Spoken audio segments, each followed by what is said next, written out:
and he put his hand on my arm. And I'm like, what, you're going to force me in here now? And he said, I would rather have you dead than incapable. You gotta be fucking kidding me. No, He said that to you? I am not kidding me. Those are L. Ron Hubbard's words. Yes, and I've heard these words before. I knew these words, and I knew they were Ron Hubbard's words, but it was like, he meant it. I had heard that phrase before, and I was familiar with I maybe had read it. I'd read stuff when I was around. I read those stupid little books when I was around, and I just felt that was a threat. And he had his hand on my arm. And I kind of thought, okay, I just need to get out of this cycle. I can either, because now I'm going back to survival, I can either break and run. Where am I going to go? What, am I going to run across the bridge? And home? What am I going to do? If I recall correctly, Mountain View at this time was located in a residential area, or sort of on the outskirts of it. It was next to PeopleSoft. There was nobody in this neighborhood. If you weren't there during the day, and even if you were during during the day, it was really people deserted. So if you were that poor schmuck that had to stand out there for foot traffic. Yeah, there was none. That's right. There was no walk-by, body routing traffic. But there was a body router. Like I said, a schmuck. Yeah. There was a schmuck standing out there waiting, and I'm like, I'm not doing that. Yeah. I had to do, staff status 1, 2, 3. I did all the staff statuses, so I did that stuff too. I was on staff. When you were on staff for a minute. For a minute. It was a couple days. Yeah. I can't even tell you how long, but I did all those, and I may have been put on a meter, ethics maybe? They came to my restaurant with the meter in hand and wanted me to answer a question. It was something that they had to do for staff. And Kate set the meter up at a freaking table in my restaurant, because I said, you're not doing this when customers can see this. You have to wait. Friday night, Saturday night. And she waited until we were almost closed down, and there were no customers in the upstairs, so nobody could see us. She set this e-meter up over there, and she asked me, how do you feel about the word help? You tell me what that cycle was. I have no idea. It's a help check. Okay. They're just checking to see the response on the needle. She had to get this done and sat in my restaurant for hours while I waited tables. Yeah. That's what staff will do for stats. Yep. She had to have that stat done and was not leaving until she put me on that meter. Did they ever talk to you about going somewhere else for training? Somebody did later. Because that's the kind of thing they would do that help check for. Well, this was when I joined staff. Oh, no, I get it. Okay, yeah. I'm just saying that there's a paperwork submission that gets done to show that you're qualified to go off for training. And part of that paperwork submission would be what's called a help and control check, where they would check how you feel about help, precisely the way you described it. And they also ask you about control. That may or may not be part of it, but that's the only thing that's coming to mind right now as to why a staff member from a church would possibly wait hours for you. I'm inventing this reason based on my experience, but I think... And they didn't tell me. They just said they had to get it done. Yeah, and I got her attention. She sat there for 2 hours and, fine, if you're going to give me the can. And she had been my student auditor, so I wasn't afraid of that meter, but it was just really weird. Other people in the restaurant were like, what was that all about? And I said, that's something with my church. And they're like, church? And I'm like, yeah, whatever, Right. Yeah, just kind of make that go away. Yeah. So let's get back to you standing there in front of Ted, and now Ted's got these people, and this is high pressure. He's got his hand on me, and he has said, I would rather have you dead than incapable. Yeah. And I didn't feel like he was going to kill me that night, but I felt this cycle's probably going to go a lot better if I go along to get along. Because I thought about running, and then my only option at that point is to call the police. Mm-hmm. What am I going to do? Call the police on this man that he's passionate about it. I don't it didn't occur to me that I could call the police on. If I was going to call the police on everybody in the org, he was the one that had his hand on me. Right. Plus, you would have had to have broken away and go into the org because there was no cell phones. Right. Or get to a payphone. Because you usually know where there's payphones. They're at 7-Eleven's gas stations. So Sure. that was in my head, was I could get to a phone, and you can dial 911 for free. True enough. True this day. You can do it on a cell phone that doesn't have service. Yep. So 911 can be called. But it just didn't seem like an option for me. Plus, I had to get past Ted and outrun. I felt sure they were going to run after me. So I thought it was best that I went into the org, and I did, and we did this cycle again where I got ruined. This was all about me. This was not where we talked about the 2D co-audit, although I suspect it may have been what the original intent was. But now I'm going into the org, I'm crying, I've been forced to come in, I'm upset, I'm like, why are you doing this to me? And they proceed to ruin me. And who were they and what happened? This is a string of people. We went into at least 2 different offices, and one I think was the director's office. She was a real put together lady with the makeup and the jewelry and the hair, and her hair. Jan? Yes, Jan. I couldn't tell you her last name. Summer. But that's her. She talked to me for just a little bit, and I'm angry and upset, and I don't remember what her cycle with me was, but then we went into another room, and this was may have been John and Kate, or it may have been the auditor lady, but John and Kate were a couple, and they had attempted to talk to me, and I just kept getting worse and worse and worse. I talked to the auditor lady. She couldn't put me on the meter because of my condition, so they weren't going to help me that night. I was overstimulated, they said, and it must be getting late now because they all want to go home, and it is late, and I'm starting to get pissed off. Part of the reason I'm so angry is I still had the date with the other guy, and there are no cell phones. And it's not like I can just walk over to that phone and call this other guy when all these people are over here on this cycle that obviously has something to do with the 2D. So I know I can't just go, hey, Jason, I'm over at the church. Not gonna make it. And I'm getting more and more upset because I want to get out of there and I want to get a call to him. But it's not happening, and I'm just done. I'm completely in an anxiety panic attack. And so now they start love bombing me. We're going to make you well. This is all your past. This is what your past does to you. See what happens when you don't take care of this. This is what happens to you. You get like this. Totally turned it around on me.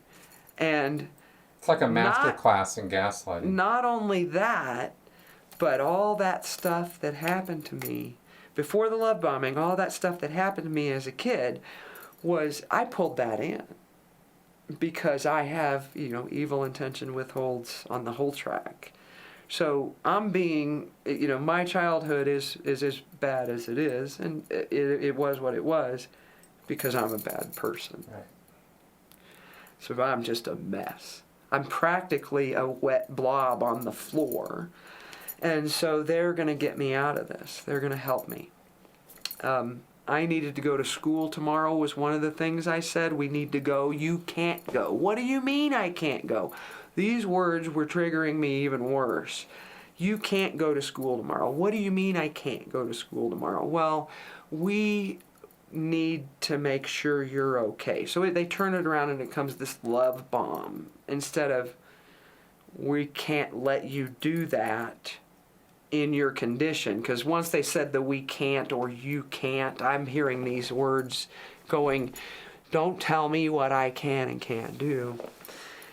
I get into with another woman. It's not the auditor, but she's like her. She's a middle-aged woman, kind of nondescript, a little heavy. Her clothes are, the auditors don't look as good as the parishioners. They look like they're hungry. There's holes in their clothes. So she looks like an auditor, like that, but she's not an auditor. I don't know what her position was. She might have been ethics. I don't know. Probably. So she writes out a program. I have to eat, certain things. I need to do it regularly. I need to take these walks. They know that I live in a park. I'm supposed to stay around the park. It's some of these cycles Ted's in the room and some he's not in the room. So there's other stuff going on. This is hours in the org where they were trying to convince me that I needed help and ruining me, and then trying to get me back out of it, thinking here I am, this big mess. They were just going to stick me on the meter, and that ain't happening. So they decide that I'm going home with this program, take walks, and I'm going to check in with the org. So Ted's going to drive me back to the trailer. And I'm not talking to him at this point. I'm just kind of facing forward. Because I want to be mad at him, but it's about me now. Apparently I'm in trouble, I'm evil, and I need to change something. And so I don't want to talk to him about that. Maybe I think he's right and I don't want to say it. I don't know. He drives me back to the trailer and we pull up and I'm like, where's the car? Somebody stole my car. Now I got to deal with this cycle? And he says, no, the car's in my garage. I'm like, what do you mean the car's in your garage? And he says, well, you need to stay here for a couple of days. And I went, a couple of days? I have school. We're talking about one day. Well, okay, it'll just be the one day. Why can't I have the car? Because you don't need to go anywhere. If you need anything, we'll bring it to you. What do you mean we? I'll bring it to you. And I don't know if those are the exact words, but those are some of the things that went down. He had this fucking car. I was so mad. I was like, I knew I should have got that damn thing registered in my name. Now we're going to have this cycle on it. So we did that a couple times with the car. But so I wake up the next morning. I'm in my house. I do what I'm told to do. I wake up the next morning, and I never did call the other guy. I mean, I get home so late, I'm not going to call him. I don't have an answering machine, and it's after midnight. I was raised in the Midwest. You don't call people after 10 o'clock, and we didn't have missed call notifications. I have no idea if he's been to my house, been calling my phone, which was hanging on the wall, not in my pocket. I have no idea. I have no idea what he thinks is going on, anything. My phone rings the next morning, and I've actually forgotten about the other date because I'm over-restimulated. That's why I didn't call him. I would have, but I completely forget. The phone rings, it's him, and he said, "What happened to you?" And I told him something about being taken into the church, and he said, "Taken?" And I said, no. I went, and just back and forth. And every time I said something to him, he would go, "Did you just use this word?" And I'd be like, no, I didn't mean it that way.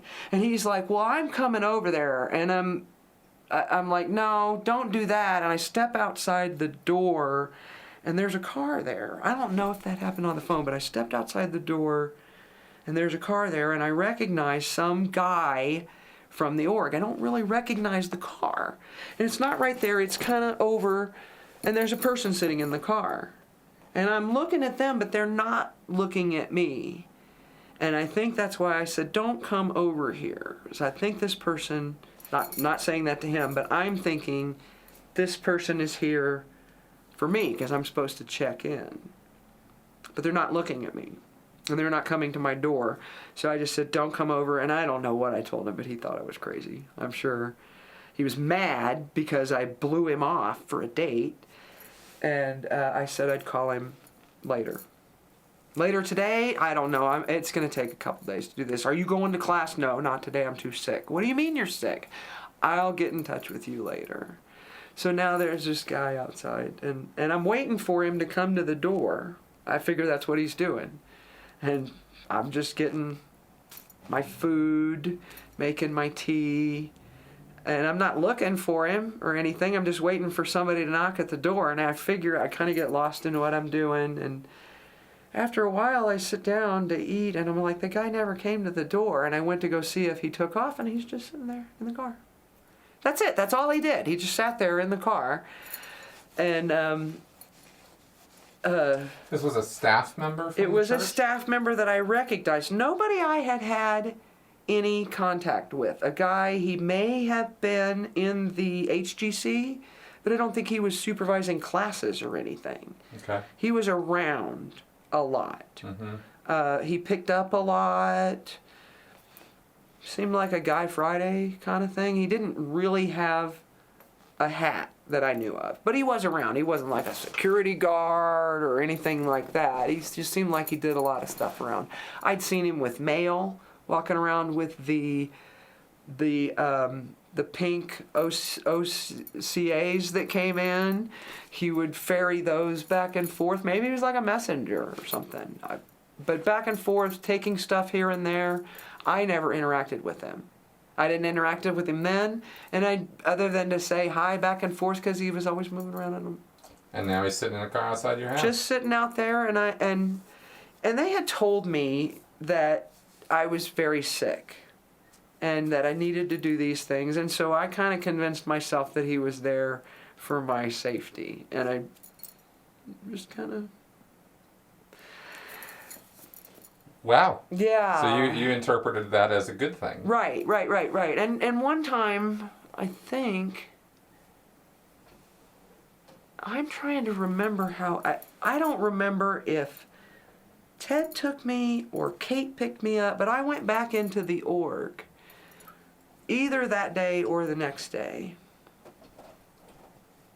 during this repair cycle. But I sat at my house for the first day and the next day, and I think I went to the org that other day. There was somebody outside in the same car, not always the same person, but it was the same car. And they have to come from over there. I don't think that any staff member lives over by me or... No, they were watching. I would imagine they were, but somebody was there. And I took walks, and they weren't there at night when I looked out the window. Okay.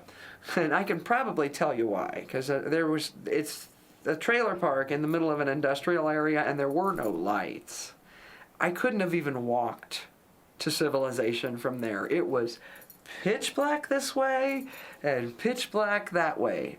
No bike riding, and the cars go by really, really fast when they do go by. It was terrifying dark. So it wasn't like I was going to walk away. I think maybe they understood that. I wasn't going anywhere at night. I didn't have a car. I had a bicycle, but I wasn't going to ride it in the dark. It didn't have any lights. So we did that cycle, and I got better, but I didn't go to school. I don't remember if that was the last time. Maybe I went back a few times. There was a 2D cycle that we did where I did the 2D co-audit. I wonder, had you tried to go to college or work or something, whether that person would have gotten out of the car and tried to stop you. I don't know, but I mean, I'm perfectly capable of getting on my bicycle and riding to class. I had done that before, but I was not physically capable of getting myself up, getting myself onto the bicycle, packing my school books. I was in a full-on anxiety attack. I wasn't agoraphobic, but I actually believed I was sick. They told me I was sick, and this was the way to get better, and I don't know why I believed them. But, I mean, you get gaslighted, somebody stabs you in the back and then comes along and starts licking your wounds and bandaging them for you. There's a gratitude, I guess. Right. Stockholm Syndrome, right? Is that what they call that? There's a number of things going on here, but yeah, it was pretty bad. Yeah. Because basically you were living your life, broke up with this guy, getting on with your life, and then basically he takes you against your will, holds you against your will, literally puts his hands on you against your will. The rest of these people enable him to do so and cooperate in this effort, Right. and they then proceed to tell you all the things that are wrong with you to the point that you're having this episode, I'm evil. and that they then stick you in your home and keep eyes on you for Right. days before they drag you back into the church to now fix what they have done to you. Right, and there may with have been a their life repair nonsense. cycle after that. There may have been some Right. more auditing to get right after that. Kind of comes in flashes and stuff I have like no that. doubt. But this is crazy. Right, This it is is. just nuts. You know. See, and I always Yeah. want to think, it's not that big of a deal. It didn't, I mean, it was like, and I minimize it a lot. So then we have to do this 2D cycle. And a 2D co-audit, what is a 2D co-audit for, Chris? Is it for just any couple that is maybe thinking about, maybe they want to get married, or, just even casually dating? Is that what it's for? No. It's a marriage co-audit. The word is contained in the course or cycle or whatever it is itself. So we got regged on doing a marriage co-audit. And I've talked to this other guy too, and I said, yeah, there was this weird cycle, and he's not liking it, but he's not saying, I've got nothing to do with you. He's like, you got to take care of that shit. And, and we're still seeing each other, and I'm like, yeah, I got to take care of this shit. Well, the 2D co-audit thing came in, and I wasn't expecting that. So, and I agreed to it before I left the room, and regretted that. Immediately, buyer's remorse. I'm like, I really don't want to do this. I've seen the film. They showed me the film. That's what it was. They show you the film, and it's supposed to be all happy, and you're supposed to be great. And I'm thinking, I'm dating this other guy. That's going to come out, and I'm not married to this guy that I'm not living with. And I'm not banging. And I don't understand how you could say, and that's where John and Kate come in. John and Kate were a couple in the org, and they had come to Lake Berryessa with us. They had been to our house for dinner, and they had done a marriage co-audit and ranted and raved, and not just to dinner one time. These were friends. This was a couple that we hung with. And these two people that were quote unquote friends of yours, Right. stood there and watched you be held Right. against your will and contributed to that. Watched their friend hold my arm and tell me that Right. he would rather have me dead than incapable. As you're literally saying the words, no, no, Right. no, I don't want to be here, I Right. don't want to do this. All of that. Yeah, these are your friends. Those are my friends. Yeah, in Scientology, those are your friends. They are. Yeah. Again, been to my house, had my food, had been at our, not my place, but the place that we used on the weekends, again, had my food, many, many times, had been in my home. And I thought of them as my friends. They told us, and obviously these people have talked with Ted before I've come into the room. I mean, the whole cycle. Mm-hmm. This was all well coordinated Yeah, before, I think he's over there. What's stopping you from going up the bridge? And I've not, I'm having this bad thing on the 2D. Well, we can fix that for you. Let's get her in here. Yeah. So they're going to make it all better for him. Nobody cares about me, really. I mean, they want to get a good result for their golden goose over here. I don't know if he's the golden goose, but he's one of them. He's certainly somebody that they're willing to put time into. And John and Kate are part of this cycle and telling me how great it helped their 2D, and they're awesome now, and you should do it. And I'm like, but I'm not married. And they're like, but we're not married, and we did it. And I acquiesce, and I do this goddamn audit. Right. Now let's explain what this is, because this is a very specific Two thing. questions. It's very, very unique in Scientology, and in fact, I think it's kind of unique to Scientology. The process involves 3 people. It's one of the only times that you have more than 2 people in an auditing room at once. And the exact way it goes, very simple, is there is the auditor, the person holding, with the meter, and the couple come in the room together, and one of them sits in front of the auditor at a time, the other one sits in another chair a few feet away, and just observes what happens. And they switch off, the wife and the husband, or the man and the woman, however you want to put it, switch Should off, be wife right? and husband. Yeah, should be wife and husband, because this is, and always has been, meant to be a marriage repair action. That's how Hubbard described it in the 1960s when he laid it out. And that's how it's supposed to be used, but obviously, Scientologists will do whatever the hell they want to with their stuff.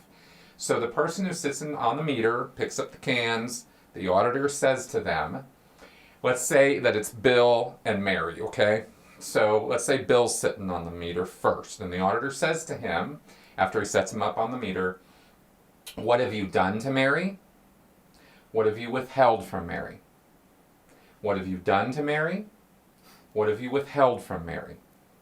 Over and over and over again, these two questions, back and forth, alternating. And the process runs, and the person's on the cans talking to the auditor, telling him the answers to the questions. You know, what have you done to Mary? I hit her one time, right? I mean, it could be something like that, right? Or I yelled at her, or I startled her, or whatever it is the guy did. It just has to be something, right? Okay, good. Something. Say something, right? Okay, good. I did this, good, okay. And if they don't even get into a big, long details about it, just what'd you do? Okay, good. What have you withheld from Mary? Oh, I didn't tell her that I gambled at the racetrack one time. Okay, great. Back and forth, just answers like that. Then that's done until Bill gets to a place where he goes, oh, hey, I did this and I feel bad about it, or whatever thing happens to him where he goes, I used to be so furious about her about stuff, but now I see that it's only because I'm mad about this, right, or whatever. There's a light level of a win, quote unquote, of some kind, right? And then cognition. Yeah, cognition, exactly. Hey, what do you know, right? Kind of a, wow, I didn't know that before, kind of a point.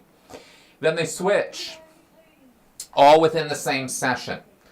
Mary gets on the cans. Bill sits down. Mary is then asked, what have you done to Bill? What have you withheld from Bill? What have you done to Bill? What have you withheld from Bill? And this goes on, and now it's her turn to cough. And Bill is sitting there listening to all of this, and he's supposed to be chill. However, there are plenty of times, and actually when the person who's observing, they're supposed to be on the other side of the desk so that the auditor can actually restrain them if needed. Because there have been times where, a wife or a husband will get some pretty serious stuff off their chest that their spouse has no clue about. And they're not supposed to react. They're supposed to be chill in the room, but you know how people get. And sometimes the wife or the husband can get quite irate and, what, you did what? Kind of a thing. And the auditor's supposed to sit him down, and the auditor actually has to control both of these people at the same time and get them through this process. And this process is supposed to go on, and it can take days. It's not all in one go. It might, you might go for a few hours.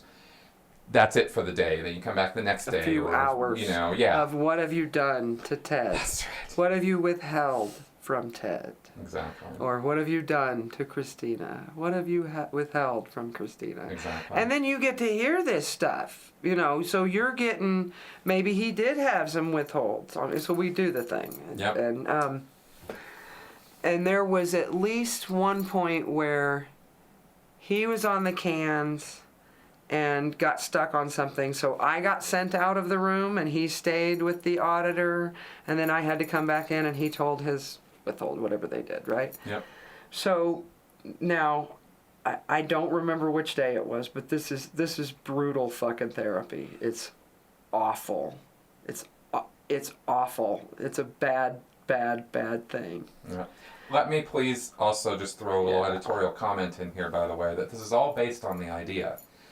Completely unfounded idea. I mean, there's some sense to it, but the idea here is that the only reason why a married couple or a couple would be fighting, would be having any upsets or disagreements, would be out of ARC, as they call it in Scientology, right? There's a lowering of the mutual affinity that they feel for each other and the willingness to communicate about it. The only reason any of that happens is because of the bad things that they do to each other and the fact that they withhold those things. And while that is a contributing factor in relationships, it is not the only reason why people don't get along or why they break up.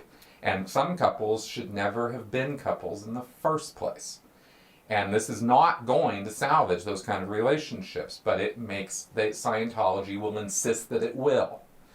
And they will insist to the ends of the earth that this is the only thing wrong with any marriage anywhere, because that's what L. Ron Hubbard said. So that's where all this comes from, just so we're all clear about what this is about. Okay, so we start the audit, and then he had to do a time by himself, and then I don't know what day it was. The auditor puts me on the cans, and I get stuck because, as I predicted, here comes I'm dating this other person. I mean, it doesn't come up first because you can throw out a lot of stuff for a day before you get to it, and it's like, I'm not doing it. I'm not doing it. I'm not doing it. And you just get stuck, and the auditor sends the other person out of the room, and then they stick you on the meter. And eventually she got me to say, she says, so they do it by making it the worst thing. Are you and pulling you back? So, are you living with somebody else? And I'm like, no, I'm dating somebody else. And she's like, oh, so you're cheating? And I'm like, well, no, but you are. I mean, because you're with Ted. And I'm like, but I am. And so I can't tell you what happened in the room, but of course, what's going to happen is that Ted's going to come back in the room, and they're going to say, what have you done to Ted? What have you withheld to Ted? And you're not finishing this cycle until we know that's going to happen in the next cycle, So this now, goes do back. I have it? Now, I'm sorry to interrupt, but I have to ask, because I was under the impression Ted knew you were dating somebody else. Not until this. Not till this. He found it out this way. Okay. So... Not that there was anything wrong with you dating somebody else. Business. Exactly. Because it would only make this other stuff worse. Right. So I was trying to keep that shit separate. And it was none of his business. Right. And who can see this crap coming? So she's telling me I'm cheating and all this. And we decide ultimately to end cycle that at that point and not go back in. It's late in the day or whatever, but we've been at it for so long, and it may have been the second day. I'm supposed to come back the next day and do the telling. So we went home, and I've got this withhold. And I know what's going to happen in session the next day. And we did do that, I believe.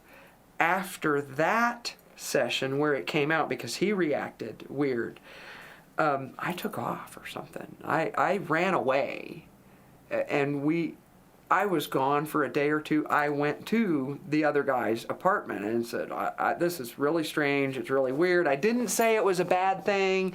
Didn't say it was against my will. I didn't say any of that stuff. But it was a weird cycle, and somehow they got his number. Probably star 69 or something. I made a call, probably. I don't know. But they called his house. And he says the evil Scientologists are on the phone. He's holding the mute button. And I got on the phone with them, and they're like, you have to come back. You started this cycle. You can't leave it in the middle. That's very dangerous. People could die, basically. It's kind of how it sounded. I don't know that they said, but I was putting Ted in danger, I was putting me in danger, and I was being an insolent child by running away. Come back and face the music. Because you did something wrong here. You need to come back and deal with this. Do you remember who was on the phone? It was the auditor lady. Okay. Yeah, she would be held responsible. Do I want to say her name was Kathy or something? I don't remember what her name was. Nice enough lady, but I know exactly who you're talking about. The middle-aged lady. Yeah. Her and the ethics officer meet the same body description, I guess. If you were describing them to a police officer, you'd put them in a lineup together, and they'd be the same person. But they don't look anything alike. But she's like, you have to come back and do this. So, I guess he figured I'm just going to run away, so he needs to get over it. And we finished the cycle on this damn thing. And so we get to the end, and what are they supposed to do? What are they supposed to say at the end of this? I said, okay, yep, I'm not moving back in. I don't want to have a 2D with you. And that went nuts. That's not what's supposed to happen. So we did more cycles. And there's supposed to be a communications class you do together afterwards, too. We did not you guys do that? Do that. Okay. No. What it's supposed to do is not guarantee that you're going to stay together. It's supposed to guarantee ARC. that you will restore okay. ARC. Right. Well, right? That, in other words, good feelings about each other. Ted looked me straight in the eye and said, I thought for sure it was going to make you come back to me because there's no reason you would leave unless you did something wrong, blah, blah, blah. Right. He said it was supposed to get you back to me. And again, more cycles, and it just got to be, I can't tell you what did it. I moved back in. I didn't go back to school. How long did that take? I'm trying so hard to remember. I didn't go back to school, and there came a time when I felt like I was beyond where I could catch up, and I was beyond where I could drop out and get my money back. So, and that was in the winter session. So are we talking about weeks? Something like that. Because you can go, I mean, the quarters are only like so many weeks long. Mm-hmm. And there's a cutoff where you can still get your money back or not get a bad grade. And those cutoffs had come and gone during this time, and I was never going to catch up. And so I'm feeling awful about that. I've lost the money for this. And now we're going into spring quarters. Well, progressively, when you're in science, you do classes A, B, C, not A, I missed B, I'll come back and get C, and come back and pick up B. No, now you're off kilter and you're messed up. And so it makes it harder to go back. And maybe that was what did it. So I'm not seeing this guy anymore. The cycle, the 2D cycle has interfered with this cycle. He's not completely cut me off, but we can't do this and we can't do this. Because I'm moving in over here. He's still in contact with me. I moved back in, and somehow Jason, the other guy, and his friend, they're going to go to this chiropractor who's doing a seminar. I don't know why, but I get invited to this thing. We're still in school, or no, they're still in school, and he just asks me if I want to go. I don't even know how he got in touch with me, but I go to this chiropractor, and it's clear he's using the wise stuff. So I recognize it, and now I'm starting to think I'm a Scientologist, so I recognize it. And so I said something to him and to the chiropractor, and he acknowledged, yeah, he was new to Scientology too. And that was kind of all of it. Somehow, some way, because now I'm out of school, I wind up working for this chiropractor as a marketing person, doing the wise stuff says what this person's position is and how they're supposed to operate, and I'm supposed to learn all that. Well, while I'm working for him, he is an FSM, and he's trying to reg me over to San Francisco to take more classes. But you're back with Ted? I have moved back in with the dentist. And now, okay, so you're back with Ted. And I just somehow... You're living with Ted. Are you going back into the org routinely at this point? No. But... Okay. So Ted's got what he's want because he's got you back in the nest. Right, and so now I got to find a job because I can't go back to school. Okay, so you're and somehow I get, maybe it was because I didn't have a job and I didn't have school, and they're like, well, we're going to this stupid seminar thing, and they got some free chiropractic out of it, and I got a job.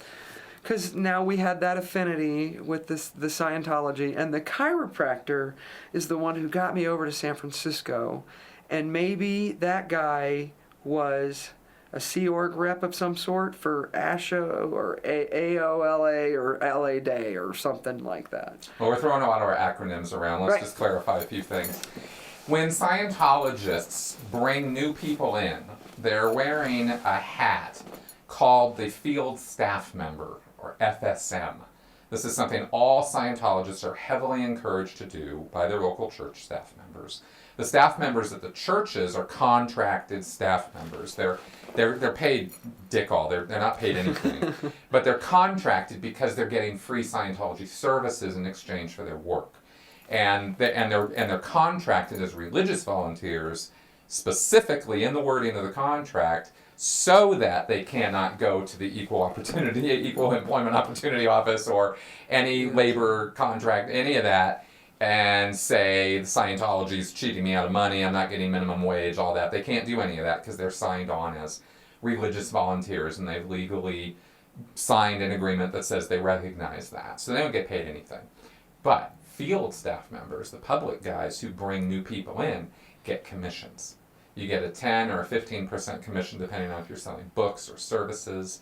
So if you bring somebody in and you get them to buy, let's say, a $5,000, purification package with the purification detox program and a course tacked onto that, and let's say it costs $5,000, they could be walking away from that with, 10-15% of that cash in their pocket. Just because they brought the guy in, they don't even have to sell it to him. They just have to bring him in, and the sales guys work the person over. And we can see from your experience that these salespeople are ruthless. They are. Ruthless. They do not care about your reasons for not doing it. There isn't anything more important than Scientology, so they're never, ever going to take no for an answer until you literally get up and walk out of the door. Oh. So that's the level of salesmanship that's going on there. But this guy, this chiropractor you met, was trying to be a field staff member, trying to FSM, right? And so he somehow routes you into San Francisco. Into San Francisco, and I get hooked up with this, I think the guy may have been some kind of a Sea Org representative Very or well something. could have been, yeah. But he was definitely regging me to go down to L.A. Yeah. I don't think that was the chiropractor's intent. He had gotten his receptionist to go take a class, so he was just taking money wherever he could get it. Yep. And this guy found out about this cycle at Mountain View, and so he's recommending life repair auditing at LA. And I don't really know much about it. I don't know much about LA, and they're all saying Big Blue, and I'm like, I really don't have that much money. I work for this chiropractor and I'm not making that great of money. And they're like, well, you can get it. And I'm like, no. And the chiropractor brings up the dentist guy, and so he says, we'll get him in here. We didn't get him in there not that night, but I went home and said, did this cycle. We're talking about going to L.A. I don't have any money. They want to talk to you. And he did it. I mean, he had to know what was going to happen. But, I mean, that was basically what I said. I didn't sugarcoat it at all. No, but it sounds to me like he probably would have been a little happy about it, because here you are saying, I want to go down to L.A. and get some Scientology services. Right. So he's like, shut up and take my money, right? I guess. But, so he shows up, and I'm gonna go to LA, and I'm gonna do life repair auditing, and they're gonna clean up some stuff that happened from Mountain View. We'll start with that, and then we'll do this life repair. That's checklists and questions and stuff like that, right? It's not on the bridge or anything. It's just auditing that they can sell you. So I think I went to LA. I went down to Big Blue, and I stayed in a hotel for like a month, and that'll run through your money really quick. What the little money that I did have to my you were name. paying for this. Well, I was paying for the hotel. All right. I was not paying for the intensives. There's a disparity of dollars there. I paid for the hotel, and then when I did ask for hotel money from Ted, I was like, this isn't feasible. We really can't do this. He came down, and that's when we met Bruce and Beth, other dentists that happen to be doing very well, at least at the time, and they may be doing very well again today. And they had a very nice property in Topanga Canyon, and they had a guest house that was available for my use, and I stayed in their guest house. Ironically, Topanga Canyon is the place where all the rich Scientologists in LA live. They're like concentrated there. It's crazy. Didn't know that. Yeah. But she had a beautiful property. Oh, yeah. They had a beautiful property. It was a mansion, nothing short of a mansion. They're both dentists. They do very, very well. And I did stay in a guest house. They had a 7-car garage. It was ridiculous. And I'm getting auditing at L.A.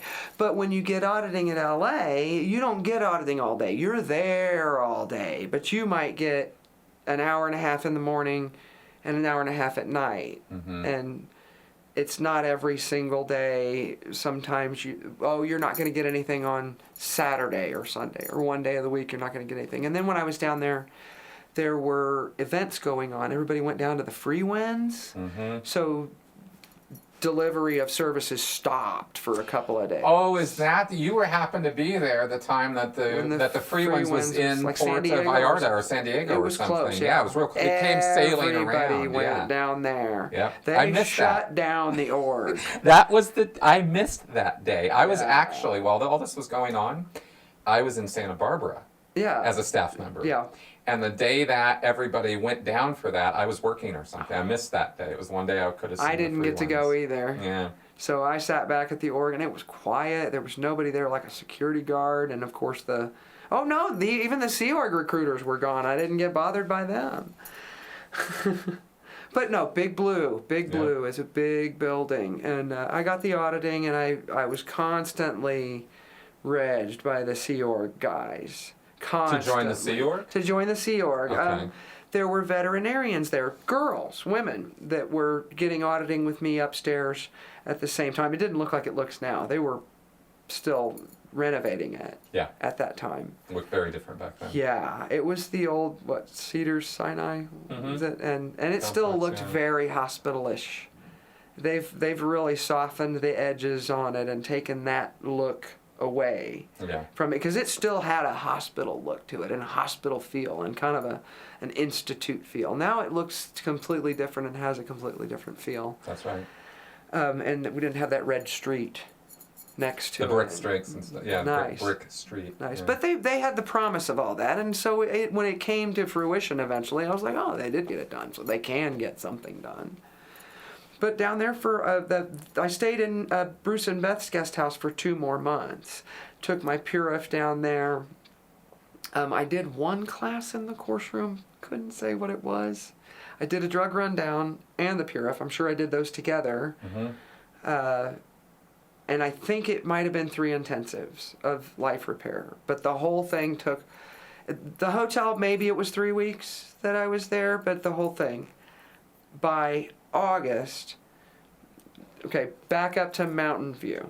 I got the job with the chiropractor, but I had done some cycles at Mountain View. Not cycles for me, but I guess I was going back and hanging out, and I saw a card hanging on the bulletin board for investigators/adjusters or adjusters/investigators. You could make $35,000 a year. And I'm not in school anymore now, so I need something. So I do an interview with this guy in San Jose at this company called David Morse and Associates. Well, he had already filled the position, but he let me do the interview anyway, and I was really disappointed because I was very excited about the job once I learned what it was. And so I whined a little bit at Mountain View, and Jenny heard, and she goes, well, have you talked to Rob up in San Francisco? And I said, no, I didn't know there was a San Francisco office. She goes, I'll call him. So I get hooked up with Rob, and I call him, and he does an interview for me and says, I'd really like to hire you. So I get really excited, and he says, but I don't have a position right now. Check back with me in a month. And I did. Still didn't have anything. Keep checking back, though. I like you. And so I did that. I would call back. Meantime, I go to the chiropractor. I go to L.A., and I called him a couple times while I was down there. Then, or maybe at the beginning or before I left. While I'm down there, I've called Ted on the phone, and he says that Rob guy, because they had met, and not only did I call him, but every time I met somebody at Mountain View that knew Rob, oh, you know Rob? Tell him you met me. And I would say my whole name and make sure they could say it back. Just tell him what you thought of me, especially if it was a really good cycle, Yeah, and they would do it. Yeah, you're gunning for the job. Yeah, they would do it. Let me clarify for the audience again, because they're not going to have any way of really knowing this. David Morse is an OT8 Scientologist, long-term Scientologist, and way back in the day, I think in the 80s, he started his own company at David Morse and Associates, right? Whoever he associated with. Mm-hmm. And that company is an insurance claims company. So Scientologists almost exclusively get hired to the branch offices. It's headquartered out of Los Angeles. David Morse isn't even running the show anymore. His name's just on it. He retired years and years ago when I was still in Scientology. I think he lives up in Oregon now, last I heard. But he was running it when I was there. But back in the 90s he was. And he was very hands-on. But he was modeling his company as a wise company. he paid the Church of Scientology royalty fees and licensing fees to use the trademarks of Dynamics Scientology internally in his own company, not to promote Dynamics and Scientology to the world. He wasn't going to insure, his people are not going out doing insurance investigating and talking Scientology. Right. That ain't how it works. What they do is they use Scientology internally in the company, as we're going to talk about. But I just wanted to make sure everybody knows, why would there be a business card for this particular company on a bulletin board in a Church of Scientology? That's why David Morse has given, he's responsible for a whole lot of money going into the Church of Scientology. And you'll never see, an ad on Monster.com to get a job at David Morse and Associates. There's only one way to get a job there. Exactly. I worked at David Morse and Associates in Santa Barbara when I was a staff member. That's just a place you can get jobs. Yeah.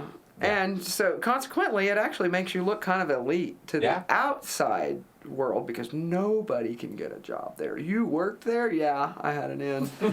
I did. So, and I would meet people, and one of the people that I met was somebody that I was standing in the hallway with. You're waiting for auditing. You get a lot of ARC built when you're waiting for auditing. You meet new friends, you meet new people, and Huey Key was one of those people. And Huey Key was the marketing director, I believe, at the time. But he was like my hallway buddy. We used the same auditor. He would go in and then I would go in, but there was somebody before us, so we had time together. And it just eventually, after a couple of weeks, came up, he worked at David Morse and Associates. And I went, really? Do you know Rob Carter? And he said, yeah, I know Rob Carter. And I said, you should call him and tell him you met me. You give me your line. And he did. Yep. He did. And then I called Ted a couple days later, or I don't know, the next day. And he said, that guy's trying to reach you. And I said his name, I'm sorry. That guy's trying to reach you. And I got him on the phone, and he said, well, I was ready to hire you now, but you're down there. I need you. What's up? And I said, well, you got an office here. I know this because Huey's standing in front of me. It's got to be near here somewhere. What if I go start the training here? And he thought that was a brilliant idea, so that's what we did. And about that time, I was starting my Purif, so I flipped from being at the org during the day and sometimes in the evening, and kind of having my evenings to myself back at the guest house. Rough. Then I would go to do the Purif at night and study at David Morse and Associates during the day. And then I was really a Scientologist. Yeah, your feet were pretty firmly planted on the bridge. For somebody that didn't want point. to do it, man. And I never did go up the bridge one bit. I did some auditing, but I didn't do any of those things that were on that chart, that overwhelming chart. Well, actually you did, because you took the first steps. The Purif and the drug rundown. Okay, I forgot about those. Yeah. Okay. Yeah, those are the first big actual steps onto the bridge. Crap! I thought I got Yeah, away. no, you were on it. You were on it. No, that's right. Yes, you were. The Life Repair is a general, tailor-made program of actions, repair, little light processes. Not supposed to be real super serious stuff. That's supposed to address immediate life concerns you might have, problems with your mom, problems with your dad, problems with your spouse, whatever. Things you have attention on. It's supposed to kind of pop you out of those things, make you feel better about it, give you some wins, some like, oh, Scientology really works. That's literally like the end result of Life Repair is, oh, I feel great and I love Scientology. That's what I got. That's right. And I don't know if I love Scientology, but I sure loved the auditing. Right. But Scientology was the organization, and they want you to, they want you to tell everybody or show everybody that you're a Scientologist, and show your family and your friends and all that stuff. And it's kind of like, it works for me, that's okay. And I was doing it every day. I was using the tech every day. And everybody in my office, so I go to work in Glendale, and ultimately,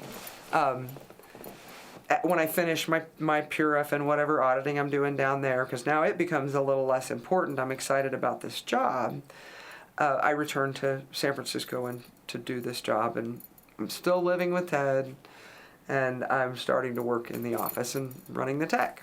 Got it. Let me comment on one other thing real fast, too, just because people out there might be wondering.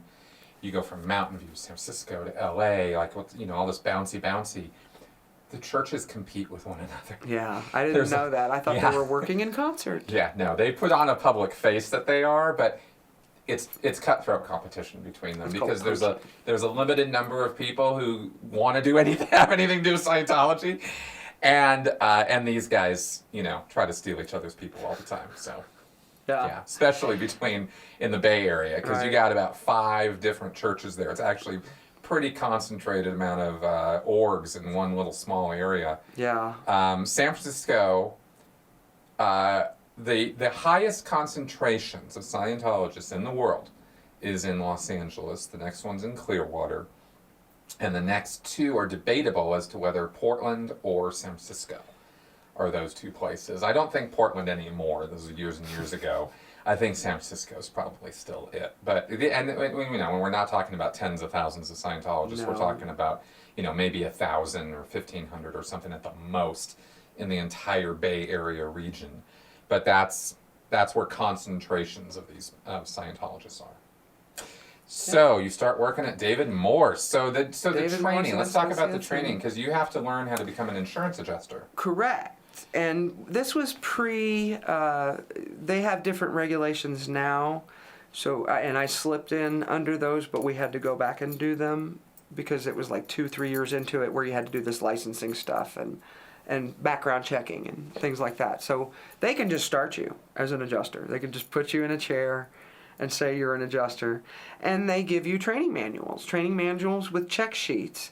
And you do issues and you have to check those out just like you would do at the org in the classroom. That's right. You have to go talk to the supervisor and they'll take out a demo kit with little Hot Wheels and teach you all the different things. And that's what I did when I was at Glendale.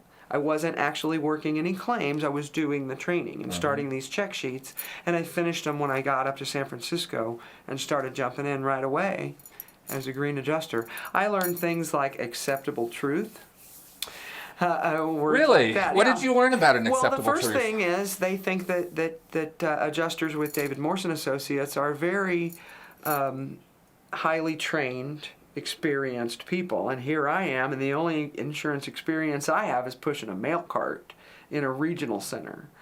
So there had to be some acceptable truth as to somebody's always going to ask you, how long have you been doing this? And one of the first things that's the first check sheet. The first is not how to be an adjuster, it's how to appear, how to present yourself. And one of those things was, how much time have you been in here? I don't know if it's on the check sheet, but I sat down with the guy in Glendale. He had twins. He was the trainer guy. He had these little twins, and people loved him. I can't think of his name. Twin boys. He said, you can't tell people that you just started. You have to find something that works. And I didn't want to tell a lie. And so I said, what we came up with was, however old I was, I said, about 5 years ago I started in insurance. Right. So pushing the mail card or something like that. An acceptable truth. Right. So it's there was a lot statement. of Technically speaking, she's not lying. But learn you get how the to play point. with words. Yeah, it's wordplay. Playing with words. And put in your TRs and objectives. And I mean, we didn't even talk about that. We sat in a room and sat there and stared at each other I did that at Mountain View. I mean, I already knew how. So they always say, just put in your TRs. That's how they train you. Put your TRs in, make it go right, go tone 40. That's how I did my job. I basically flew by the seat of my pants and check sheets. And if I didn't know, I went in and asked Greg, the supervisor, or I went in and asked Rob, or we had a Dave also that was not David Morse, but very close. And so you just go and ask, and you're really flying by the seat of your pants and trying to make a lot of money for yourself and for the company, and really nobody's bugging you to go to the org. Because everybody in my office is OT. Everybody but me, maybe the receptionist, and our receptionist was often a civilian, somebody who was not a Scientologist. And Greg actually pulled one off from a coffee cart across the street one time because we had nobody. He's like, what are you doing when you finish your shift here? And she's like, nothing. He goes, you want to come answer phones? And yeah, that's how we got one of them. Wow. But, I mean, she could never be an adjuster unless she went into the system. Yeah, exactly. Yeah. Interesting. So what did you... okay, first off, let's get the overview. How long did you end up working for David Morse? That was, I started in August of 93. Mm-hmm. And I know we talked and I had some numbers, but what happened was, August of 93, I found my first paycheck, mm-hmm. my first one. And it was on the draw. You remember the draw? You start on the draw where they just give you $500 every paycheck. And then when you start making money and billing, then you pay back the draw, but you're still collecting the draw, and it works its way out. So there's a point where you work yourself off the draw, and that's kind of a party. Everybody celebrates that moment. You could be on the draw for 6 to 9 months, but they pay you immediately. I totally get the point. Yeah. I was the office manager, so I wasn't on any of that. No, I was just getting straight hourly wages. We had to have money to... But I actually forgot about that and how disturbing that is to me right now. Well, and the reason that I remembered it, I forgot about it too. I was like, it says I did this up here, but all the checks are $500 because they were my early checks. They were all on the draw. So 1993 August, I had all these draw paychecks, and I don't know when I crossover or whatever was what had happened. And my last check was given to me in, 1998, but I finished in November, December of 97. Okay. Because I started with the other guy, and I had a cycle where I had to make them give me my paycheck, and I got it the next year. So they paid me in 98 for 97. Understood. Work. So 97 was the last time I was actually in. About 4 years. Yeah. Cool.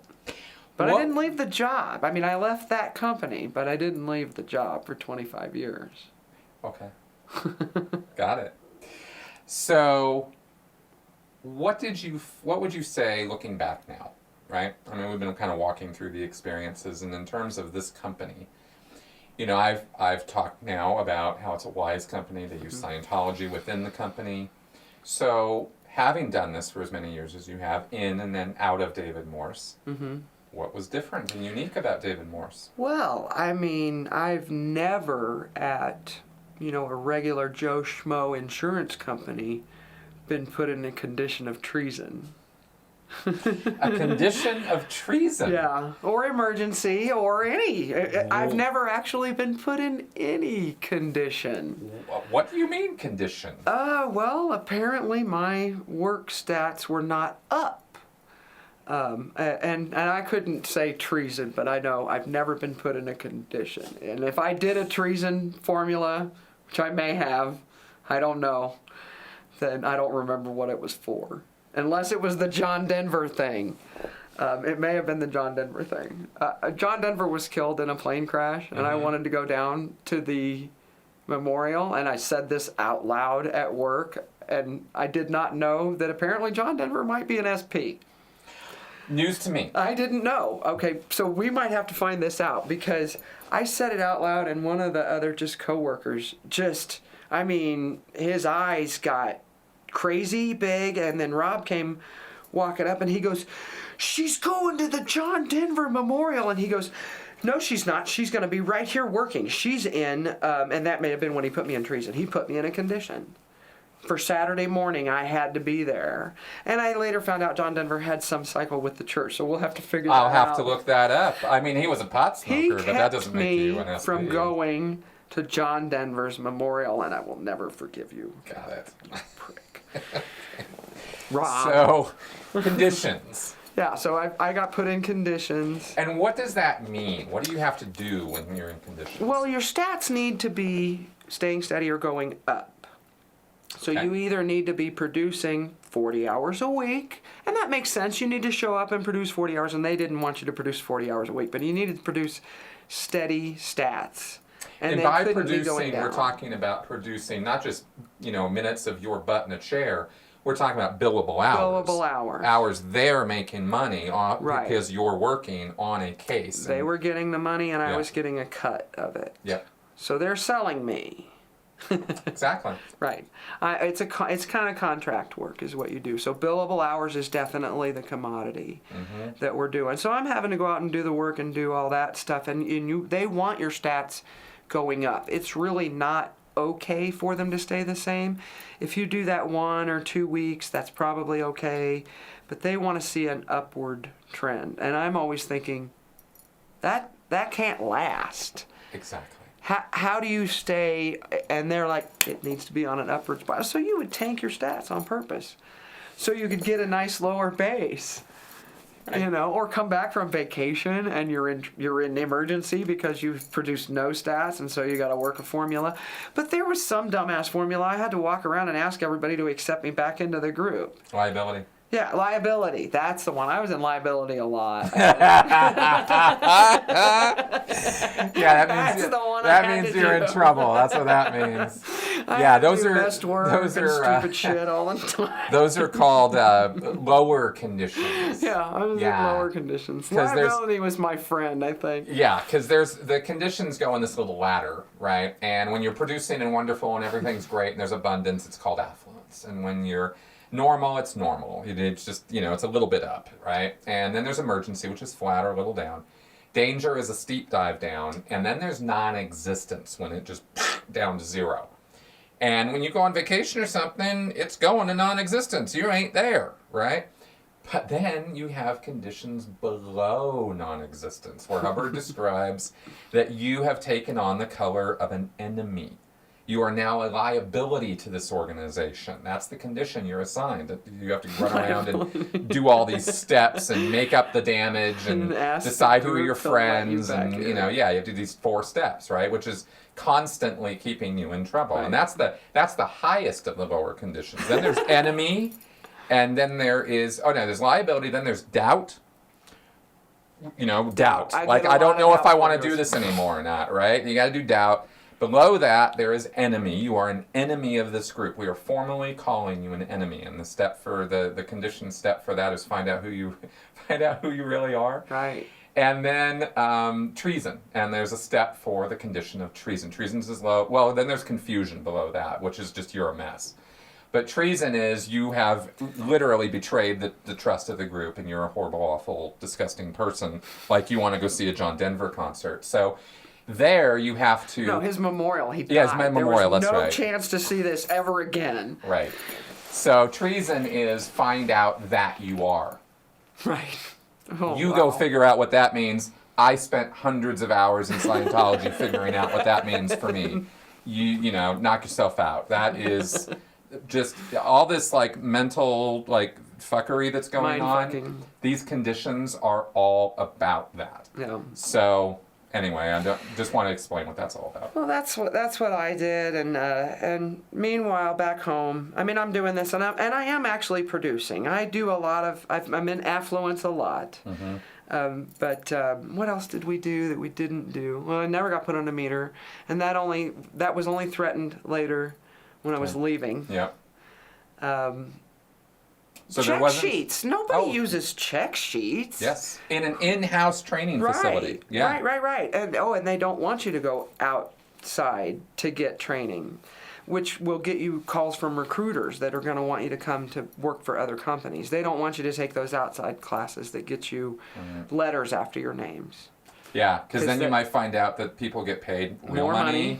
And they don't have to endure conditions. Correct. And they don't have to endure all this other nonsense statistics. Right. Yeah, so now I'm making my own money, and I like that. It is good money. Mm-hmm. It's really good money. When you're getting billable hours. Right. And after a while, I built that up, and I got off the draw, and I did start doing really well. But my 2D was not going so great. He's still doing his thing at Mountain View. I'm not actually in any org anywhere because my people are all, like I said, OTs. We're producing for David Morse.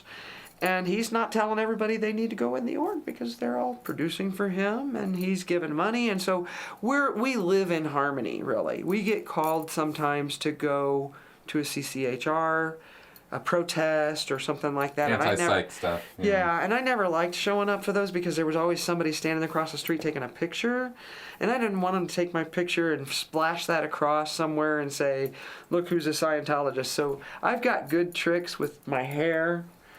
I see. Yeah, I get, and San Francisco, there's wind, so you're not gonna find me in those pictures unless this is me.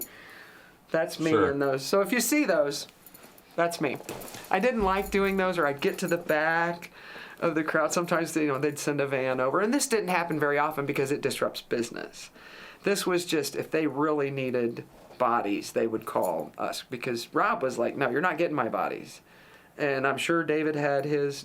David down south said, you ain't touching my people. You're not taking them off their post. Right. They're over here making money that flows up to you. They really did flow up to him. There were people paying for services. Everybody within the organization was a Scientologist. So you knew you had that many. They were at the events. I went to the IRS event. Oh, we drove down with Judy, and Frank was gone by then. He was already in the Sea Org. You were there. Friend, I was there. So was I. 15, 20 minutes. How long did this go on? But you and I were actually in the same building at the same time before this. I told you. That's funny. You do look familiar to me. Before I saw you, I was like, something about you, but that's neither here nor there. But I was at that event. I saw Bruce and Beth at that event. Ted was at that event. Judy was there with me. Bill was there. We rode down together. 3 of us. Alan was there. Oh, yeah. We pretty much closed Santa Barbara. Everybody was there. They said, you should want to go. Yeah. How do we know we want to go? Well, you're going to want to go. But the clapping, I watched the video, and I remember standing there going, my hands are starting to sting, and how long, come on, stop it. Stop it. And I didn't know who this Miscavige creature was up on the stage. It was like, okay. Yep. That's who? It's David Miscavige. Okay. Yeah. Who? Yeah, exactly. Didn't affect my life. I don't know the little guy. That was mostly his coming out. That was, wasn't it? He had been on Nightline prior to that. I didn't know about that. And some people know about that now. Yeah. Some people knew about that. Right. And he had been the MC of the event in 1986 that announced L. Ron Hubbard's death. Right. Okay. But other than that, he was behind the scenes. He was at the top. He was ruling Scientology dictatorially since like 1984, 85. Really in charge, even before Hubbard died. Definitely in charge after Hubbard died. And there was a power struggle and all that. But nobody really knew who the guy was. Right. He kind of came out of And nowhere. the IRS thing, he was the only guy on stage for 3 straight hours until they started giving awards at the very, very, very, very, very end. So he was definitely making himself the hero of that story. Yeah. And that's when he came out big sure time, did. and all the Scientologists just went, maybe I don't know who this guy is, but that's pretty amazing. And so this guy can do no wrong. Yeah, right? they did, didn't Yeah. they? I was there. I saw that. I saw that happen. So 4 years at David Morse. But yeah, there's that thing, Yeah. Ted and I didn't go to that event together. There was something, So were you we and were Ted already starting to, I didn't want to sit in a car with him for 5 hours, but I'd go with these people. Trouble in Paradise already? We had Trouble in Paradise. What? And I don't know when it happened, but I moved into the other room, and by 94. With that IRS thing, we were already starting, and like I said, we didn't drive together, but we were still living. And at some point, I moved into the other room, and we stopped having a 2D. Mm-hmm. But nobody knew. We knew we're not doing anything. We're sleeping in separate rooms, but we've done this 2D co-audit, so we kind of don't. I don't think he wants to tell anybody. I just don't care. I'm not hanging with his Mountain View people. So eventually I start seeing somebody else, and I got pregnant. Okay. So, alrighty then. And I'll tell you this, Ted didn't ask me if he was the father, because he knew. I met my the father of my children. His name was Mark. It still is, as far as I know. He's not. Was he a Scientologist? He was not. Okay. Met him at a lake. Up at the lake. We were in a separate setting at a bar at a lake, and we just hooked up and started seeing each other, and there you go. Kind of went that way. Not a fantastic, great story. We liked each other enough. We're like, let's try it. Let's make it work. But I saw an opportunity to put some distance between myself and the church, because they don't audit pregnant women, at least not in San Francisco. Not generally speaking. Yeah. Yeah, there's some things you can do, but they're kind of hands off. Well, because they do want you to go up the bridge, and it's not every day. But I didn't really. I loved the job. I really liked the job. I didn't like it when I was called upon to be a Scientologist, kind of publicly. I didn't really like that part of it. Like I said, I hid for the camera. I didn't like that. I didn't like to write wins. I hated writing those stories. I hated it when they published anything. But you could avoid that if you didn't take stuff they published, if you were just doing auditing.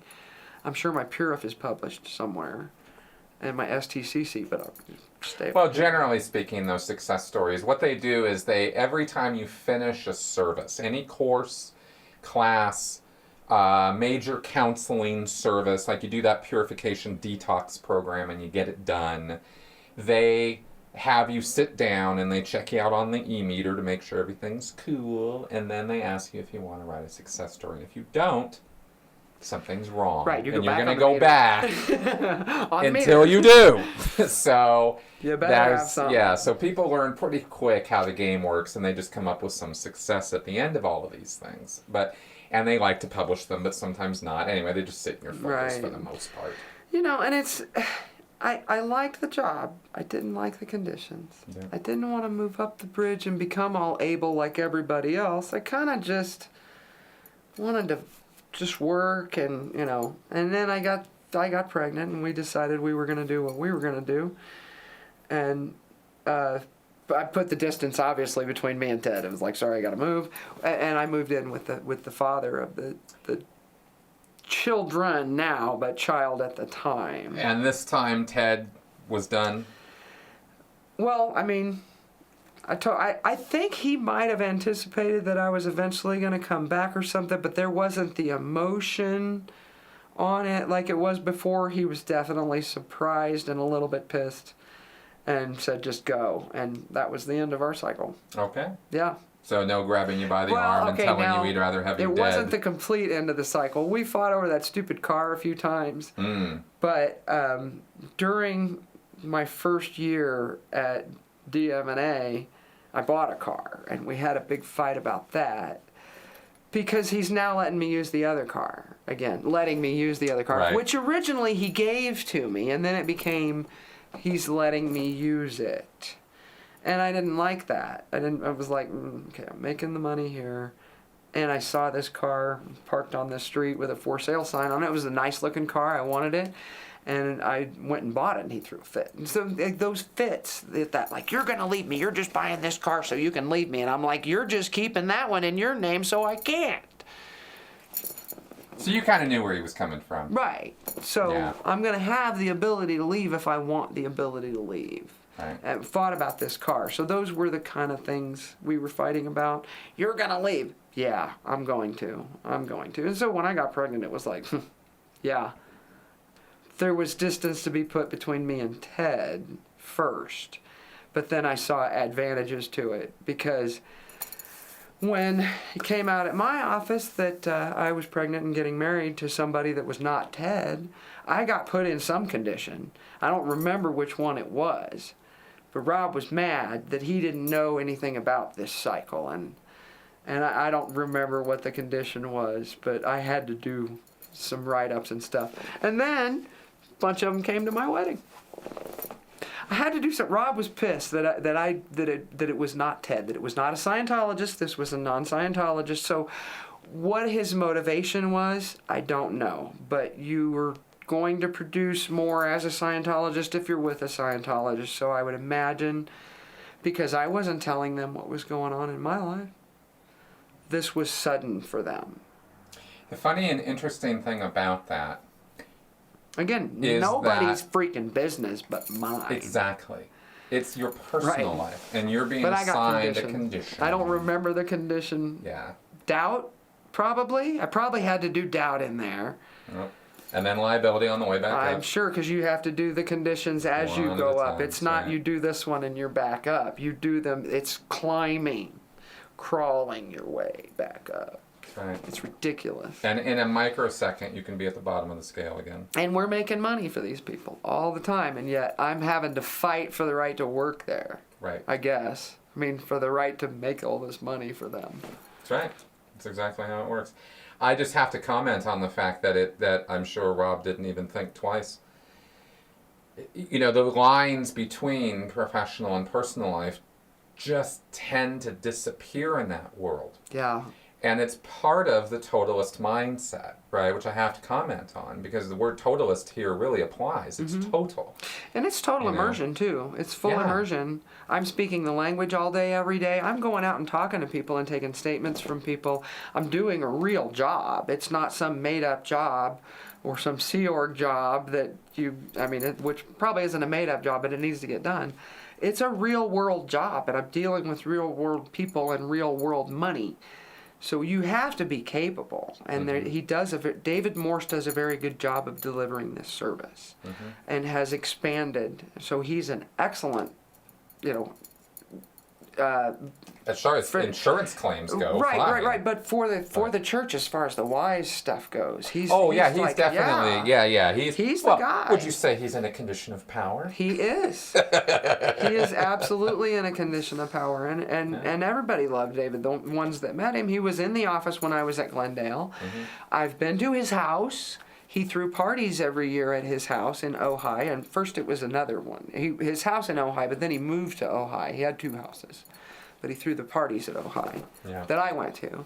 So, I mean, great guy. Who wouldn't want to work for him and try to be like him? And your branch managers are all trying to be like him. And again, we're all trying to become a god. Back to where we started. Exactly. Maybe I can have my own world and universe. David does, sure. Why not? You know, he actually did graduate out the top. Yeah. I mean, that's what happened to David Morse.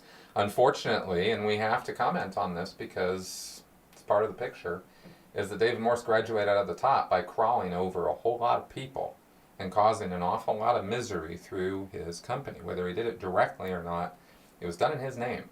It is David Morse. That's the only name on the letterhead. So, David... really great guy, did a lot of good, provides a great service, but that's not all he did. Put me in conditions. Conditions and worse. So now let's talk about this last business, because this is where it kind of comes full circle, where we demonstrate that it's when you try to leave these groups that things can get pretty ugly pretty fast. Right. So you decided that at this point... Yeah, things were happening. I'm married to my non-Scientologist guy. Rob has kept me from going to John Denver's memorial and stupid stuff. Like, I always got to work late, or you got to produce more every time, or it's just you're never quite good enough. It needs to be more. My mom came in town and saw something about this other job. Saw it in the paper, and she was, what about this? I called the guy, and he interviewed me that day and made me an offer. And I'm like, oh, so I hadn't really considered. I thought this was going to be like a process. And so, my mom's like, you should probably do it. And so I accepted from the guy. And it was a really nice offer, and I'll tell you what the offer was, David. I was making $14 an hour over here, or maybe I had gone up. I started at $14 an hour, and you could bill $300 hours a month for 3 months and get yourself a $1 raise. And I did that a few times, and I went up a few times. But the new guy, Steve, also has his name on the door, offered me like $22 an hour to start. And after 6 months, he would give me another $1, and after 6 months after that, and he put all this in writing, he'd give me another $1. So I was up in ridiculous money already at the time, 90s. And insurance, health insurance. Guess what David Morse and Associates didn't have? Because you don't need it as a Scientologist. Why would you need health insurance?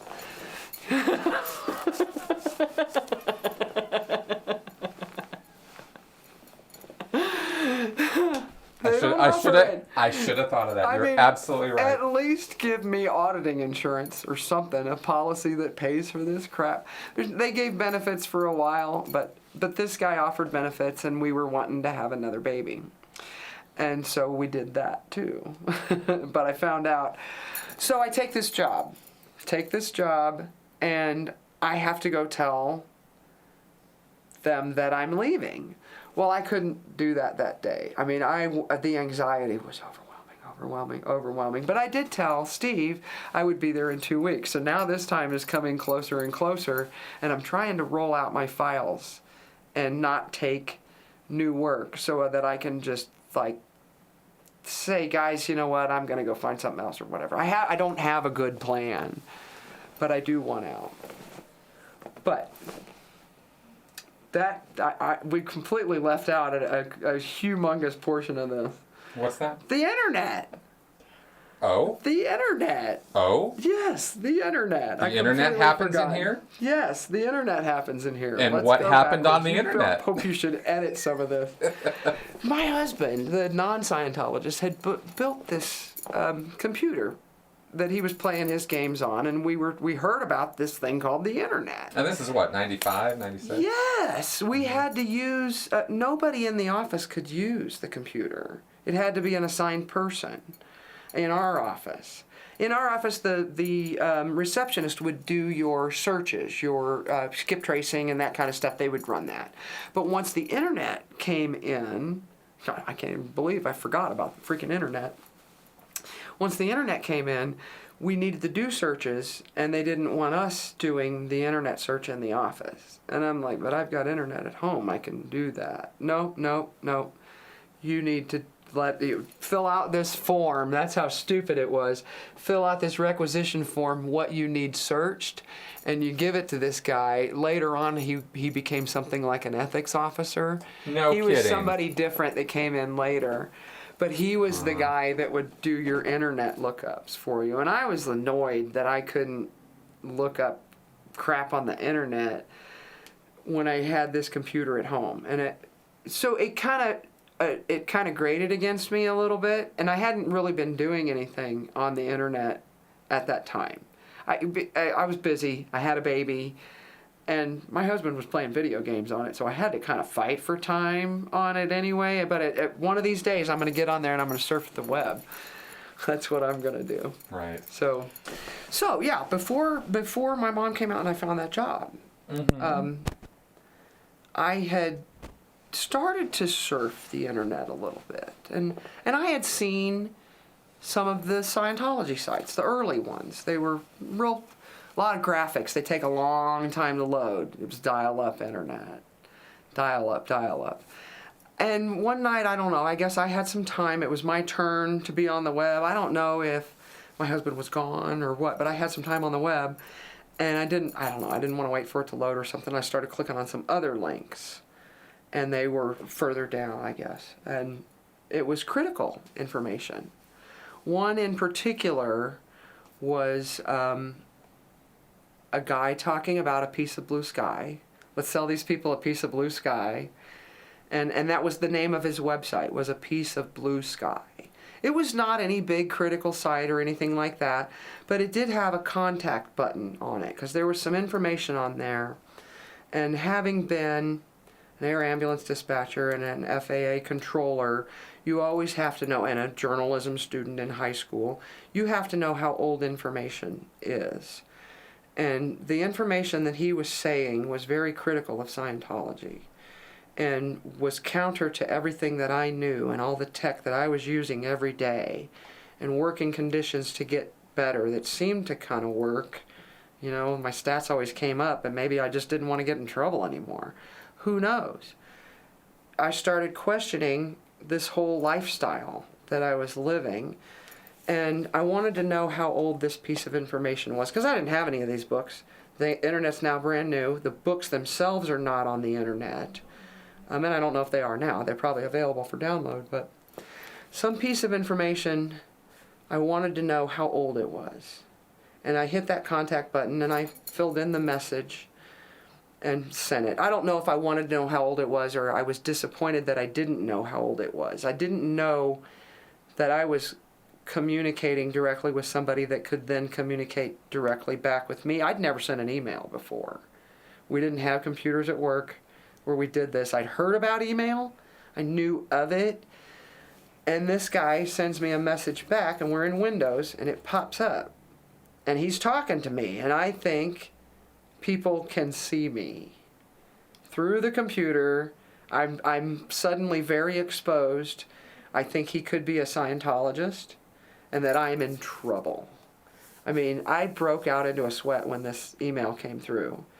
I got hot, and this person's talking to me, and I'm like, who are you, and how are you talking to me? And he said, my name's David Van Horn, and I'm a critic of Scientology, however he told me. And I got kind of relaxed with the guy, and he said, you've just sent your first email. That's what's going on here. And I'm just a guy sitting in Muncie, Indiana, and I was once in Scientology, and I think it's a bunch of bullshit. And we started a conversation. And that conversation, not just one conversation, we talked every night. I would start emailing him and talking and going to work and telling him I'm going to work and I'm getting these doubts and I'm wanting to know about Clear and OT3. And he says, they're on the internet. You can read them. And I said, but I'll get sick and die. And he says, no, you will not. I've read them. And now I'm like, well, he could be lying to me. Maybe he hasn't read them because he's not dead. I don't know. It was confusing. It was frightening. Mm-hmm. The most frightening moment was that first moment when he sent that email back to me, and I thought people could see me through the computer. There's no camera on the port. This is a thing my husband has put together with, his buddy here's old motherboard, and this guy had this piece, and it's a Franken computer, and I'm leaving Scientology on it. And I start to realize that's what's happening, is that I'm really starting to doubt everything I've heard here. And at some point, he told me the clear cognition, because that was pissing me off. I was like, what is how do you go clear? And he says, I mock up my reactive mind. That's it, right? Is that the one? I mock up my reactive mind. That is it. And so then I knew the clear cognition. And so I started working my way to, I want to read this OT3. And I think at this point I've heard body thetans. At this point you might have, because that is OT3. But I think I've heard it, and I've gotten it from Ted somehow. Back in the day. I don't know. I think that would be impossible. Okay. But, you're probably right. But he gave me I can't say what came out of Ted's mouth, so I can't say for sure, but it shouldn't have. It shouldn't have. And the stuff that he did tell me, according to the way that the stuff was delivered, he shouldn't have been telling me anyway. Right. From what I've heard, from all the life repair they've sold me. Fair enough. Should have never had that information in the first place. Let's fix that for you. Right. So I get around to reading OT3, and I was like, this is a bunch of bullshit. What? And I love sci-fi. I really do. But this was crap. This was crazy. No. Because I'd seen some other critics' sites. He wasn't the only site I went to. He was the only person I was talking to. And he was telling me about some of these other people. And these are some names you'll recognize, Mark Bunker and some of those other people, the early people. But they were also real hardened. You couldn't really kind of talk to some of those early guys on ARS, alt.religion.scientology, because they believed that everybody was OSA. So if you tried to communicate with them, they would just come back at you with some scorching remark. And you would, I'm sorry, I'll never talk to you again. I'm sorry. So that was not an avenue for me to talk to anybody. David was the only guy that would talk to me. Because ARS, I think I tried through that news feed service. Because I was attracted to the news. It seemed journalistic, which it was not. so I started reading these things, and then my mom came in town, and I've already got all these doubts, and she saw this ad in the paper. I interviewed with the guy. He offered me a ridiculous amount of money, and I said yes. And went to his company. Yeah. And so I didn't want to give my notice. Yep. So when the 2 weeks came and I kind of needed to report to the other company, I told the other guy, well, I need to kind of finish up some files here. So then I gave my 2 weeks notice. And I said, but I'm only going to be coming in enough to deal with some of these files to turn them over. So now I'm in this. I've already had the 2 weeks, and I'm supposed to be at the other company.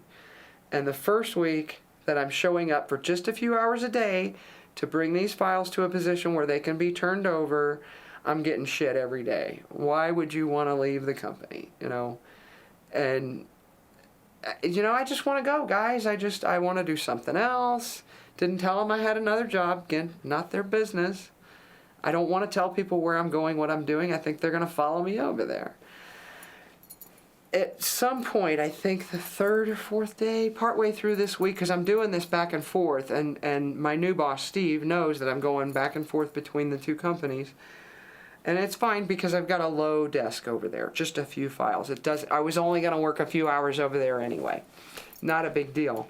Well, Dave Moore calls me in, and he's the partner to Rob, and says, something to the effect, which is like the 2D co-audit, you wouldn't want to leave unless there was something wrong. And he's real friendly and happy about this and says, just go to lunch and we're having this conversation, and it's again, we're doing this cycle. We don't want you to leave. Nobody offered me more money, by the way. Mm-hmm. Nobody said, why don't we give you $2 more an hour? No, nobody did that.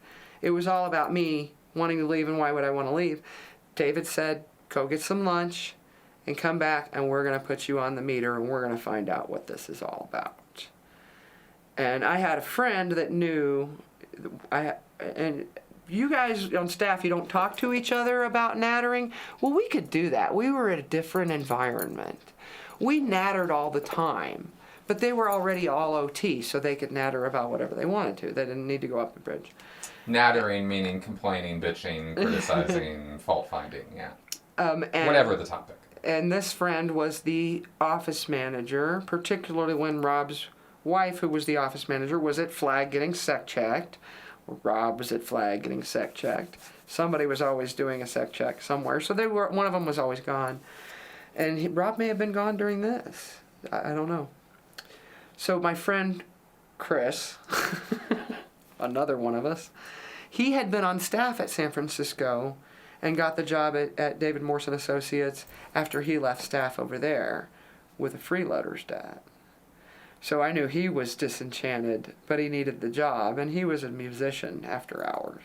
So he was kind of just using it till he could be a musician, I guess. I don't know. But I went over, we had a separate office by that time, and I went over to this other office in the building and was talking to him, and I knew there was nobody in there that could hear me because he was in this office by himself. I was like, Chris, he's going to put me on the meter, and he's going to find out that I know that I've read OT3 and all this other shit. And he just looked at me and he goes, just leave.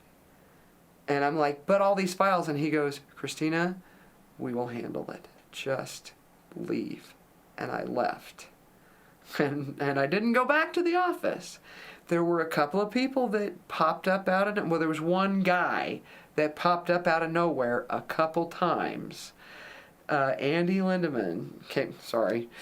came to my house and brought a file, wanted me to deal with this file. And the first time I did it, I took the file, I said, come back tomorrow. I'm not going to do it right now. I'm not going to do it while you stand here. I got a kid. I got shit going on. I got a new job. I'm not here for you. Come back and get it tomorrow. And so I put notes in the file, and when he came back the next night, I gave it to him. And he came back again, I think either the next night or another night, but similar. This is all like a week or two after I've started this new job.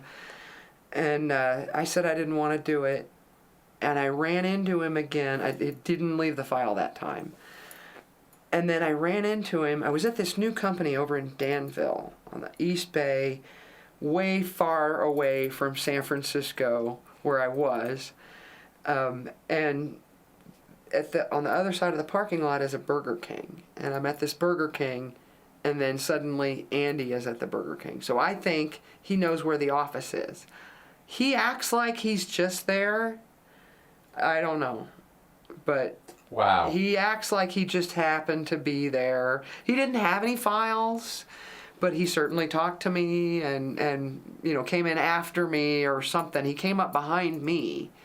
And so I didn't know if he was following me or not. And when I left the Burger King, instead of going to the office, I got on the highway and took a different direction. Because I didn't know if he knew that I was there or not. And I came back to the office later, maybe 20 minutes or whatever, and I was freaked out. And I went to my new boss, Steve, and said, look, I got to tell you something, because I was really scared. And Andy I told him that. Andy had already been to my house 3 times. The second time he brought a file, because the first time he brought the file, and then he picked up the file, and then he brought another file and didn't take the file. So then he shows up at the Burger King, and I went to my new boss and said, I'm scared. I don't know if you know this or not, but David Morse and Associates, it's run by a Scientology company. And he goes, I know David Morse personally, and so then I'm momentarily terrified. And he's like, well, what's going on? And I told him what happened. And I guess he believed me, and he said, I will call David, and this will not continue to happen. That was the night that Andy showed up the last time. So I guess he didn't get the message yet. That night, Andy showed up, and so I'm thinking, he didn't get the message. And I'm not going to answer the door to my husband, and my husband's an Army guy, and he was a little rough around the edges, and he says, can I get rid of him now? Because I wouldn't let him do it before.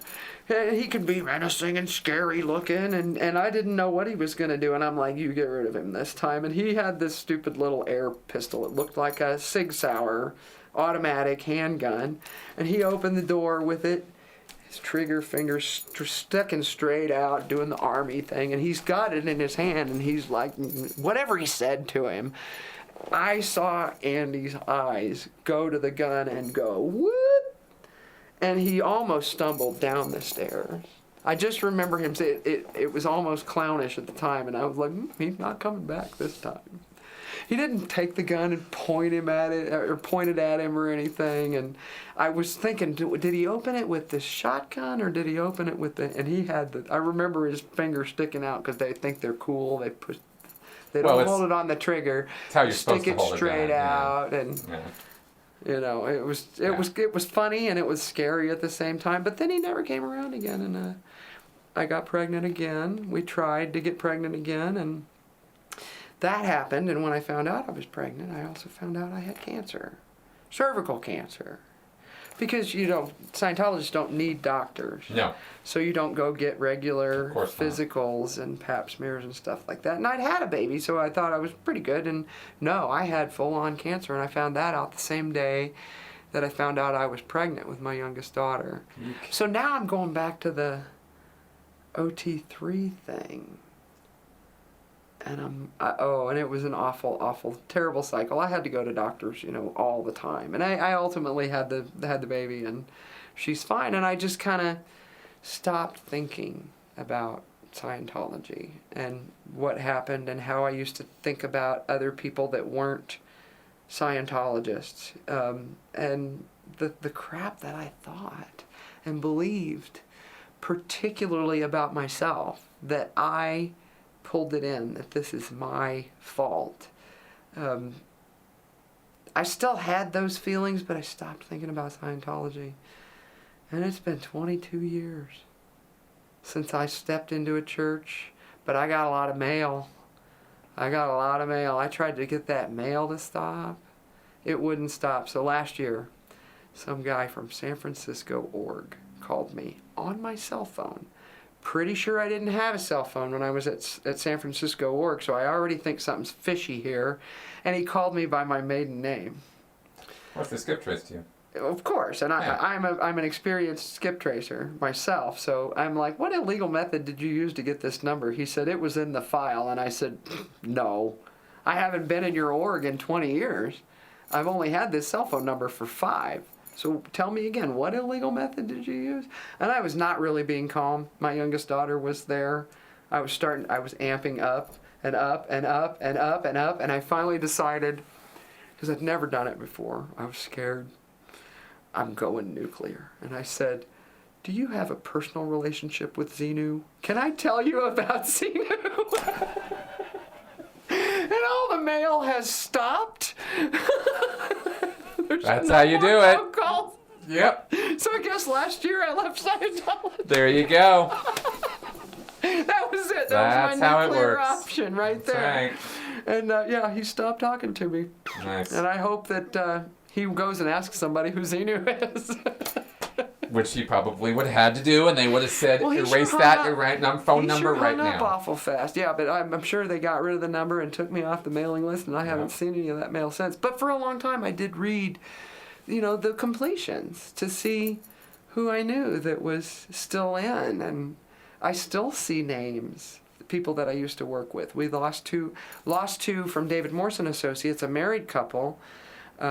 Judy and Frank Fetter went into the Sea Org, and they took their children with them. And it was just weird stuff going on all the time. They took their children with them, and that was a weird cycle. They were not small, but they were old enough to.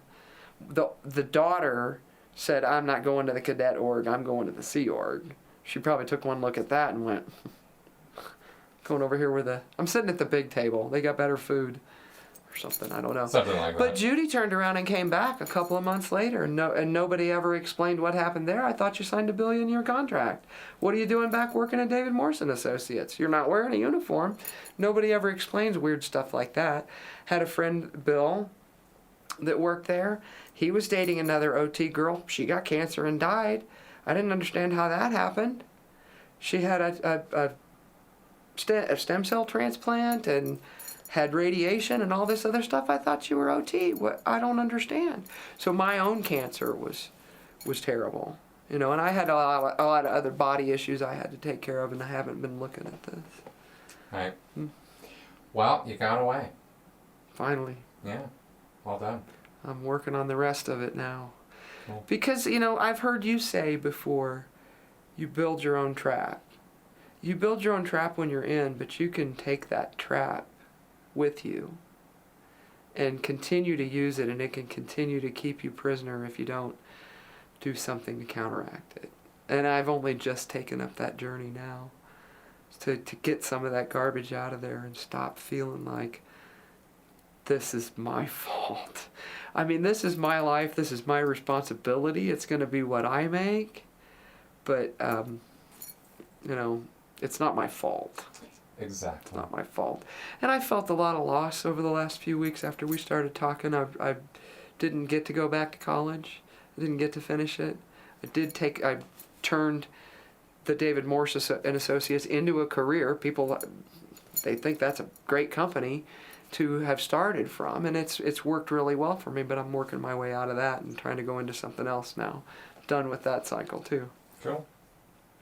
So, well, good to be out, and I'm thankful that people like you are out here saying the truth. Thank you. To people that are still in, and there's people in there listening. Sometimes it takes a little bit and a little bit and a little bit, and that chipping away. Seeing I saw RPFers down in L.A., and I said, what is that all about? And they give you a party line, and you kind of believe it, and then you read later, these guys are in a living hell, and I felt like I just stood by and did nothing. Well, that's awful. That's awful. Awful stuff that went on. Awful stuff. Children in the Sea Org, Cadet Org, cleaning ashtrays. Mm-hmm. Terrible things. Yeah. Yeah, those cadets had it pretty rough. Thank you for taking the time. You're welcome. Coming out here, telling me all this. Crazy shit. Yeah, big time. I'm glad that your life has improved. It has. You got 2 kids. You're moving along. Yep. So you got away. I did. And that's great. And I hope this helps. I do. I think it will. Good. I know it will. Good. Thank you very much. And Leah for coming out and making a huge difference, because I get my treatment for anxiety and stuff from the VA, and when I first went in like 8 years ago, they didn't know anything about cults and mind control, and because of the exposure of people like Leah Remini, Jason Begay, and all the big names that come out, they are now much more experienced and willing to treat people like me. I don't know how many of us there are in the VA, but this time my doctor knew what I was talking about. She knew because she'd watched some of the documentaries, and now they're getting exposed to more of this. And mind control does exist in military combat as well. Of course. Of course. So they're expanding the behavioral health units there. That's good to hear. It is. That's I good to love my doctors. I get really, really good service in Kansas City at our VA. I hear horror stories at other ones, but I've got fantastic service. Excellent. And the people do care. The people in Scientology are good people. They're all trying to help. They're all trying to get better. It's not that anybody was evil. We were in an evil situation, and people acted as a result of that. Exactly.